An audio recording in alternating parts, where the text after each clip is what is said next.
প্রধান উপদেষ্টা মালয়েশিয়া সফর নিয়ে বিস্তারিত জানার চেষ্টা করবো। আমাদের সহকর্মী আশিকিন প্রিন্স নিউজরুম থেকে আমাদের সাথে যুক্ত হচ্ছেন। প্রিন্স, জানাবেন যে প্রধান উপদেষ্টার এই মালয়েশিয়া সফর কি গুরুত্ব বহন করছে? বিশেষ করে প্রতিবেদনে বলছিল যে প্রতিরক্ষা সহ জ্বালানি সহ 5টি সমঝোতার মতো সই হওয়ার কথা রয়েছে।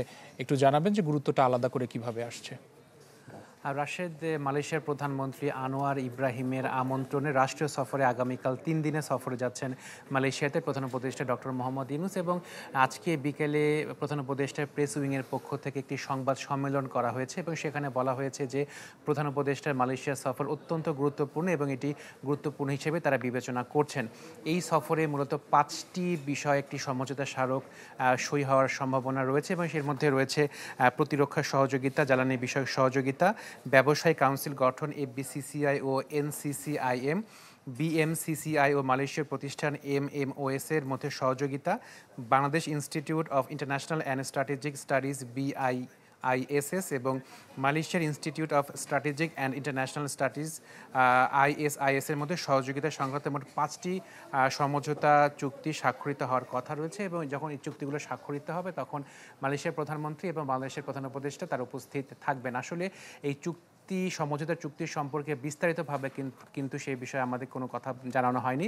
হয়তোবা যখন চুক্তি সই হবে পরবর্তীতে দুই দেশের মালয়েশিয়ার প্রধানমন্ত্রী এবং বাংলাদেশের প্রধান উপদেষ্টা তার সংবাদ সম্মেলনে সেই বিষয়ে তারা বিস্তারিত তুলে ধরবেন। এছাড়া 3টি নোট বিনিময় হওয়ার কথা রয়েছে। এর মধ্যে রয়েছে হালাল ইকোসিস্টেম, উচ্চশিক্ষা এবং কূটনৈতিক প্রশিক্ষণ একাডেমির মধ্যে সহযোগিতা বিষয়ক মোট 3টি নোট বিনিময় হওয়ার সম্ভাবনা রয়েছে। আরেকটি বিষয় যে রাশেদ, আপনি জানেন যে মালয়েশিয়া হলো বাংলাদেশের লেবার মার্কেটে একটি অন্যতম একটি দেশ। তো সেই ক্ষেত্রে যারা লেবার ভিসায় মালয়েশিয়ায় যে থাকেন তাদের যে সমস্যাগুলো রয়েছে এবং সেখানে গিয়ে তারা যেসব সমস্যার সম্মুখীন হন সেই বিষয়গুলো যাতে সহজে সুরাহা করা যায় বা কোনো সমস্যার সম্মুখীন না হন বা ভিসা পেতে সুবিধা হয় লেবার ভিসা, তো সেই বিষয়গুলো নিয়েও কিন্তু বাংলাদেশের প্রধান উপদেষ্টা মালয়েশিয়ার প্রধানমন্ত্রীর সাথে তিনি বৈঠকে কথা বলবেন। এছাড়া একটি গুরুত্বপূর্ণ বিষয় যে দীর্ঘদিন ধরে রোহিঙ্গারা বাংলাদেশে অবস্থান করছে, তাদের প্রত্যাবাসনের বিষয়টি এখন পর্যন্ত সম্ভব হয়নি। তো মালয়েশিয়া এবং আসিয়ান দেশভুক্ত যারা রয়েছেন তারা যাতে এই বিষয়টি গুরুত্বের সাথে বিবেচনা করেন এবং রোহিঙ্গাদের যাতে প্রত্যাবাসন প্রক্রিয়া আরও সহজ হয় এবং দ্রুত হয় সেই বিষয়গুলো নিয়েও প্রধান উপদেষ্টা মালয়েশিয়ার প্রধানমন্ত্রীর সাথে কথা বলবেন। প্রিন্স, যেমন বলছিলেন যে আপনার উত্তরে এই কথাগুলো চলে এসেছে, যেমন মালয়েশিয়া বাংলাদেশি কর্মীদের কাজের নানা সংকট রয়েছে এবং সেগুলো নিয়েও একটা সুরাহা হবে বলে আশা করা হচ্ছে। আপনি ব্রিফিংয়েও বলেছিলেন এবং সেটা একটু আগেও আমাদেরকে জানালেন।